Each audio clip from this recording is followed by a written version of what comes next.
Hey everyone, Ekman here with another video, and today we've got a tier list for the OP12 meta of the English version of the One Piece card game. That includes the new restriction list that we're getting implemented on August 30th. So there is the choice restriction with the blue and purple Luffy with the Lin Lin and Katakuri, as well as the ban of Nami, the unbanning of Kabaji, and the unbanning of Sakazuki. So I did want to go make a tier list going into this format. This is going to be pretty opinionated as well. We do get some results from Japan too, but I think those two changes, right? The fact that blue purple Luffy is still around, but clearly not at its prime peak, which it was definitely doing very well in Japan during this time. And then also Sakazuki, the first leader to get banned in this game is back into the game, and so that's going to kind of shake up a little things.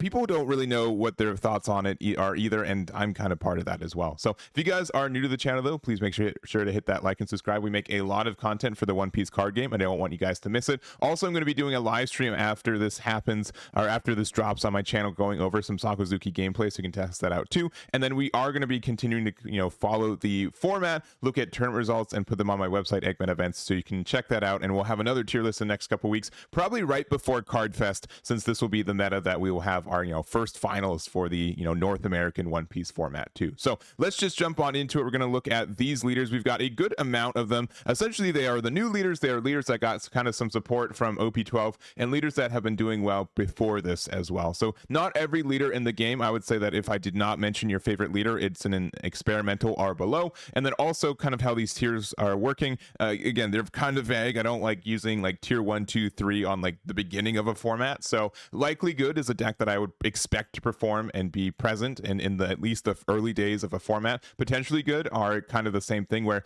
it usually means that they're kind of newer, or they have been around for a while. They're definitely they have this potential to be good, but I'm not as convinced as the likely good. Experimental is that you have some new cards, or I'm not sure exactly how they're going to work yet. It's kind of unclear. If experimental kind of has a little bit of like a negative connotation that it could work, but it's likely not going to work. And then unlikely is just any deck that I wouldn't be really surprised. I'd be really surprised if it got any like tops within a top 16 or something. But I could obviously be wrong on that one. And then we got Nam, who's banned, which there it is. So we're gonna start off with our new leaders, and we're gonna start off with we're gonna go two for one. We're gonna go Silver Israeli and Roronoa Zoro. I think these two leaders are clearly likely good. A lot of people have been playing them. They did really well in Japan. I think the big difference between like us right now and Japan though is that I think Zoro is going to be a little bit better out the gates, and I think with Sakazuki, if that's going to be around in the other removal cards, Silver Israeli is going to have a bit of a harder time for it. So generally speaking, I think that I hate to spoil this at the beginning of the video, but I think Zoro is like the best deck in the game by default right now. I don't think it's going to like clearly be the best deck. I don't think it's going to be the best deck by a wide margin right now. But it is the deck that if you are thinking of what deck is the best one and which one to counter and what a lot of people are going to be on, I think Zoro is going to take that mantle. So we'll see if that's going to change in the next couple of weeks. But I think Zoro specifically is the deck that a lot of people are going to be on. It's going to be really present, and it is really strong in its own way. So we're not going to say like best deck in format, but if I needed to, it'd probably say Zoro. But it's a little bit of a cop out. So we've also got potentially good. I'm going to put Kuzan here. This might be putting him up a little bit higher, but I really do like playing this deck. I play a lot of it during this week's Wednesday Night One Piece, and there's some really cool lines for it. The way that you kind of trash stuff is really cool. He might just get like immediately outclassed by Sakazuki, but the fact that you have this whole archetype built around like discarding cards, like you have so much cycle, you get so much additional card draw in the deck. Even if you're not like plussing, you just find your pieces so consistently because you're continually like trashing one, drawing one. Throughout a game, you're probably doing that like 10 times, which is insane. So that helps out the deck being really consistent. It's really easy to end on like a hand of only 2Ks, and Kuzan's in a really good spot in my mind. It does have like some weaknesses here and there, but I've been really enjoying playing it, and it's I think it's a potentially good deck as well.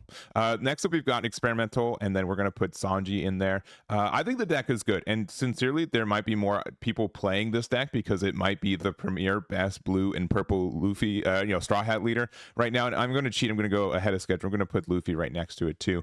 I think that obviously like purple straw hat is such a good tag, and like this color combination is still really good in a lot of ways. I don't know which leader is going to be better. I'm going to say that probably by default, like this Luffy is still probably a little bit better, but you know, the card pool is really good. The engine for Sanji works a lot. The only thing about Sanji though is that you have to find a lot of your events early and make sure to use them to be able to put cards into your trash to be able to get your effects. So I've had a game against like Sos earlier this week too, where he just like missed out on like an event or two, and then like he just was behind the entire game. So we'll see if these two can still live. I might be. I really don't know where to put this. I know a lot of people are like, I didn't like. You only lost 2 cards, but like they're 2 of the more important cards for the deck. We still have Sanji for the deck too, but what do we play off Sanji now, right? Like just rush Luffy? Do we go kind of more like an aggressive edge that we just don't lose in the late game? I really don't know. I don't know the best way to play the blue purple Luffy, but we're gonna put in that in experimental.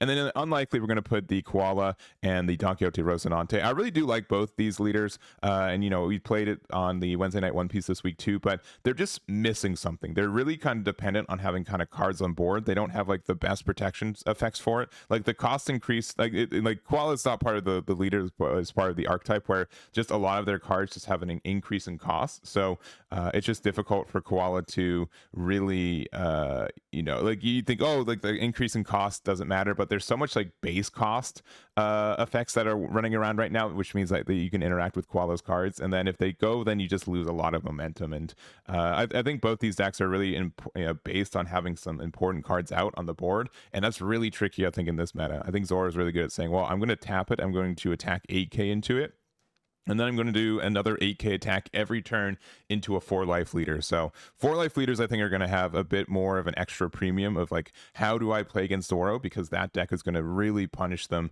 and push them down, I think, for a lot of this format. So anyways, these are just kind of like, again, the newer list that we're going to go through. And then we've got just a couple other decks to kind of go through.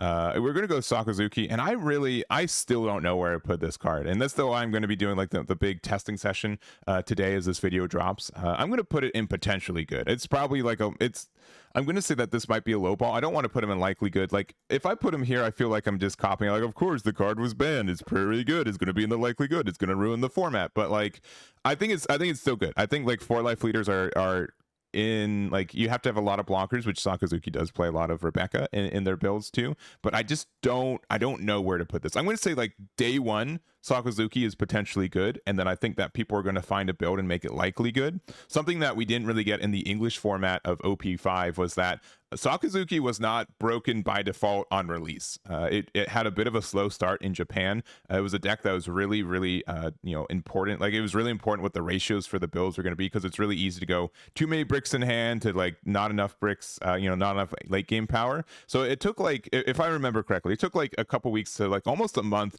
for people to be like, this is the build of Sakazuki, and it's really good. And then we got that when Sakazuki, when we got OP5 in English, they were like, oh, we just picked up from that. Sakazuki was immediately good for it. So with this being like, again, like day one format for Sakazuki, I think it's potentially good, but it can easily go up to likely good when we kind of figure out like what the actually good build for the deck is. So we're going to put it there. All right, moving on. We've got some red leaders. We've got Shanks. Shanks got a new 4-drop Shanks, which is pretty good. Being able to be a blocker, probably like just better than Lucky Roo, I think, in this spot. You probably run both of it. I'll put it in potentially good. I don't know. I don't know where to put Shanks. Shanks just got like a lot of support over the last 6 months as well, or like 3 months with the star deck, as well as like the card from the set. So I think it's probably going to be in potentially good. This might be putting it a little bit higher than it should be, but we're going to put it there. Betty's like tough. I'm going to put Betty in experimental. It's weird when like Betty was, I would argue that Betty was probably the better deck, at least by like wins and like percentages from Blue Purple Luffy. Is pretty close. They're both really good in that previous format, but I think that Zoro is really good at gatekeeping it. I think there's a lot of removal. Like Sakazuki, if it's around, like gets a lot of removal from Betty. So I think that it's, even though like it didn't really like lose anything, I think the deck will likely be less popular right now. So we'll see if that's true. I kind of hope so, because I don't like playing against Betty, but I think that's kind of there. Smoker, this might be a bit of an up hit too, but I'm going to put it into the potentially good. Pretty much all of the green stuff, a lot of the green stuff that Zoro got that were universally good, Smoker gets to use. The fact that it's like the other green slash leader right now means that you are able to use the deck, be able to like use the searcher as well. There's some great events. The fact that you also have the Dead Man's Game too. I think Smoker has a lot of ways for consistency. The new Bonnie as well, the new Mihawk, all this stuff's really good for the deck and has helped it kind of exist more as a deck too. So we're gonna put that there in the potentially good.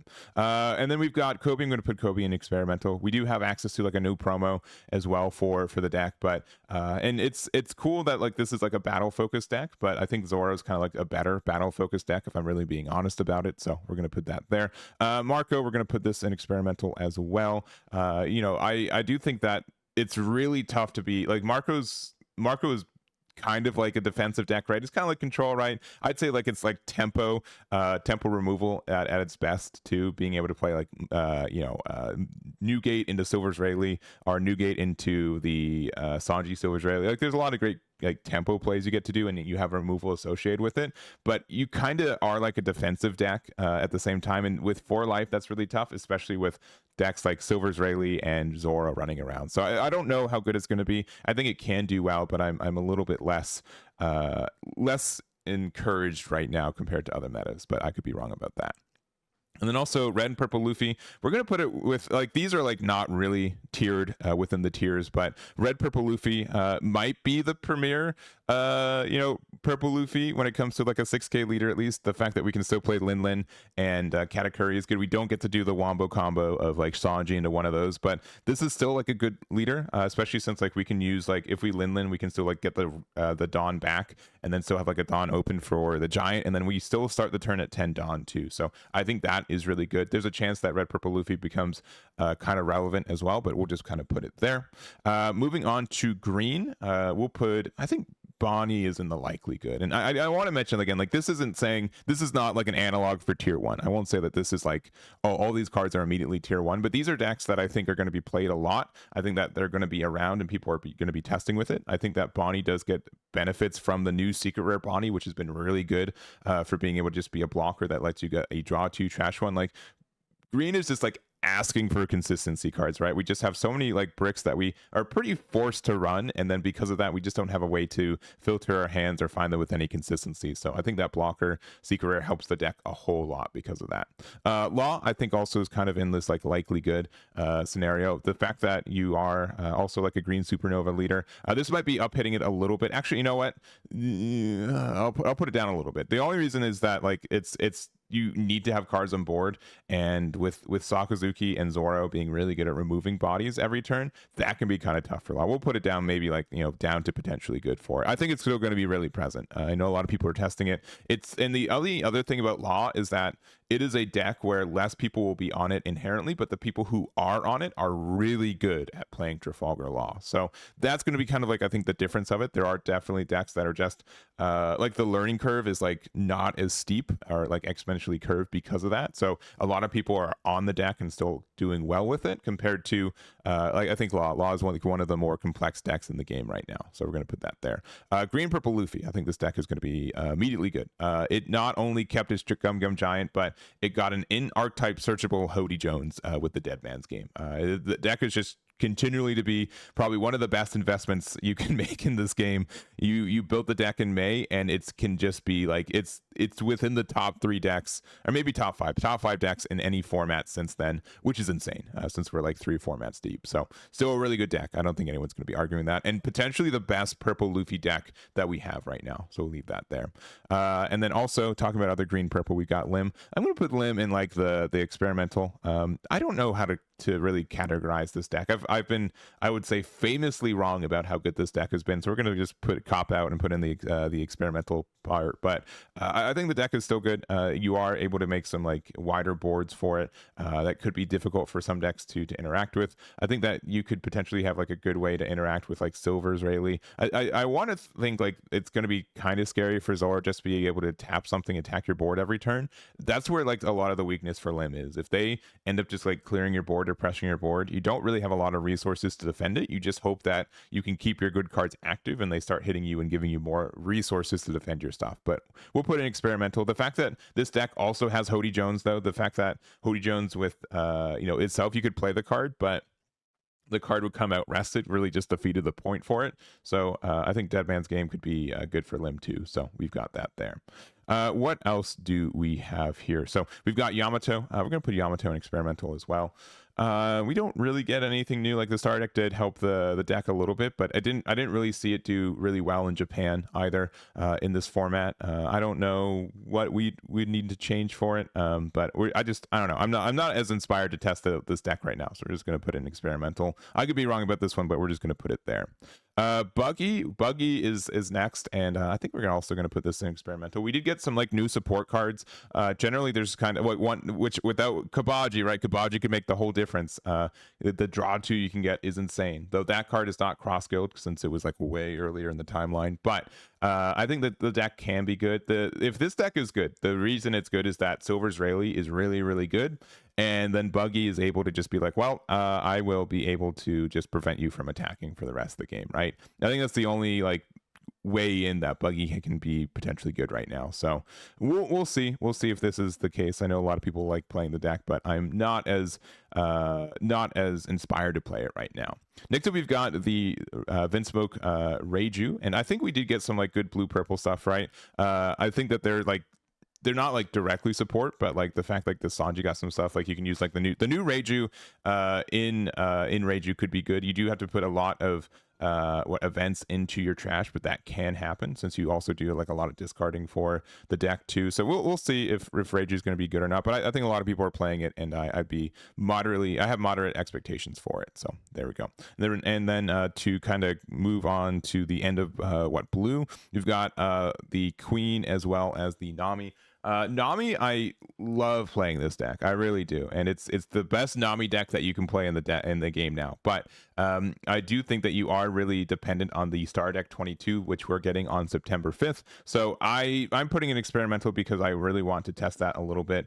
But I do think that could be helpful. I also put Queen in here. This is maybe just like the end of experimental, but 8-drop Kuma works really well with it. Or sorry, 6-drop Kuma works really well with it. You play it for 6, you get to become an 8 cost, and then Queen's effect is online because you have an 8 cost body out, which you didn't play 8 for. So there are some like cool kind of situations where you can like just heal 2 in a turn, where like you discard off that and then you heal, and then you after that attack with Queen, and if your resources are low enough, you're able to get that additional draw. So that could be potentially good. I have no idea. We're putting in experimental. It's likely bad, but I want to mention it, and we're going to put it there.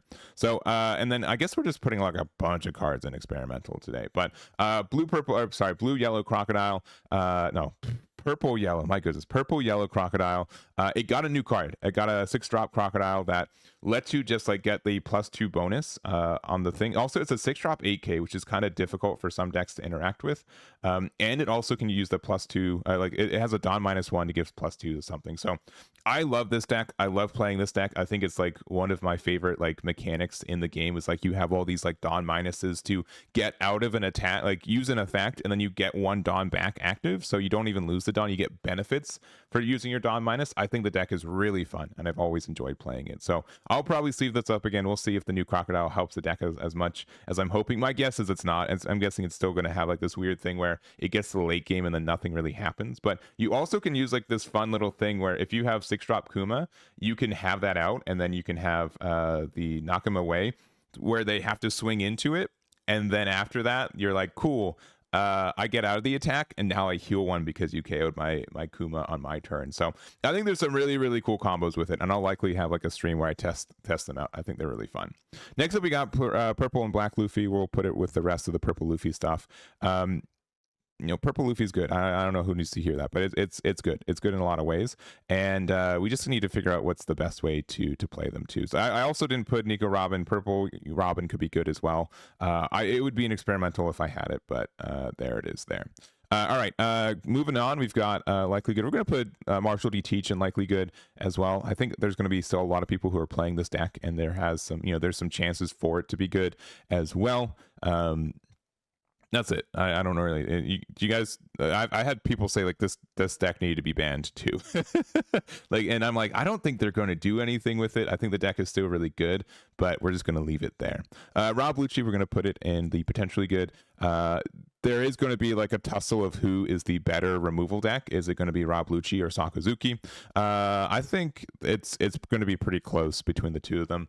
I don't know who would be the best one. I think that, you know, losing out on like you could definitely beat a blue and purple Luffy with Rob Lucci too, but that deck not being around, I think you're really happy about. You are worried about how aggressive Zoro can be, especially like Zoro doesn't care if you remove its board. I'll be honest. As long as Zoro is your leader and you have 3 Dawn 2 attached to it, you don't get upset about it. So I think that could be something where Rob Lucci, like, you get all this removal, but you have nothing to actually remove, and you're still like taking a hit every turn. So that's there. All right, moving on to yellow. Oh, sorry, I missed out on purple. We got one more purple. Purple Luffy is, I'll put in likely good too. We'll put this likely good too. This might be putting it a little bit high. Could be in potentially good, but we'll put it in this likely good area. All right, next up, we've got a couple additional decks. We're just going to wrap it up real quick. So black and yellow Luffy. I think the deck is experimental. We did get like a new 5-cost Sabo that is able to, like, you can use with your effects and then also use it for the fact that you can go down in life, the fact that you can also use it as a blocker, that's an 8 cost. I think all that's really good. So I also know that we're getting like the ace eventually too, so that will help the deck as well. So we're going to put that there. Anel, I think, is going to be in the potentially good. We'll put in experimental. We have another card in the game that heals one. Like, Kuma's a good card. There's so many yellow decks. You're just like, what is the best way to use Barthol like Kuma there? And I think that Anel could be one of them. I do think that the Eustace Captain Kidd and Kelgar, we're going to put those there, and we're going to put the Vegapunk there. So that's it. This is the tier list for you guys. So if you guys skip to this part of this video, because I know that you guys watch only this part of it, this is, again, experimental. This is very opinionated. This is based off some results in Japan, but this is going to change. This is not the only way to make these tier lists. If you guys have differences, that is okay. I just ask to be civil in the comment section. But these are my opinions on kind of what decks are going to look like, right? I would say, though, like, between likely good and potentially good, these are probably somewhere within like a 75% of the leaders that you'll be seeing in these first couple weeks. I think that's going to be pretty fair to say that these are the most common leaders you're going to see. You're likely going to see some of these experimental leaders too, but generally speaking, I think this is most leaders that you're going to see. Like, on this page in general, is probably like 95% of your games. There's going to be very few games, I think, that do not use leaders that are not on this tier list right now. So that's my opinion going forward for it. So, but it could be wrong. There could be a leader I missed. If there is, please let me know, and I can let you know what my thoughts are on it as well. If I haven't mentioned, though, it's likely in the experimental or lower.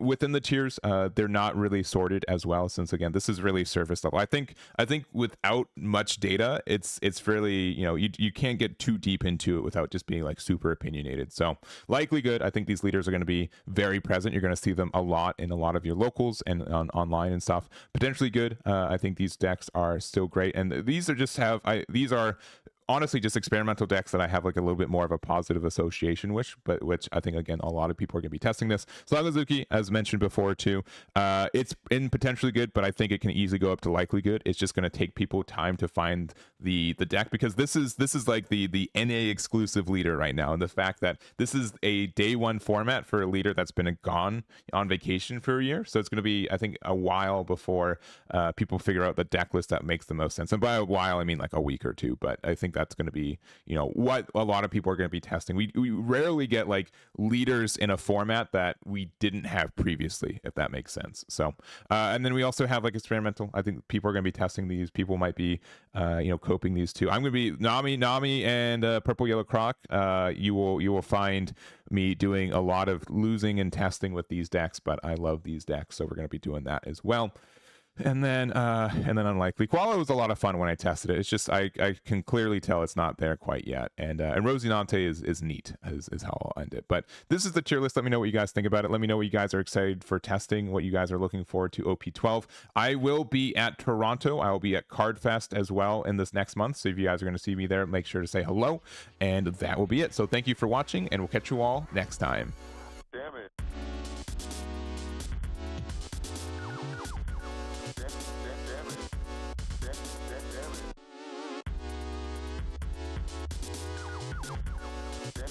Damn it.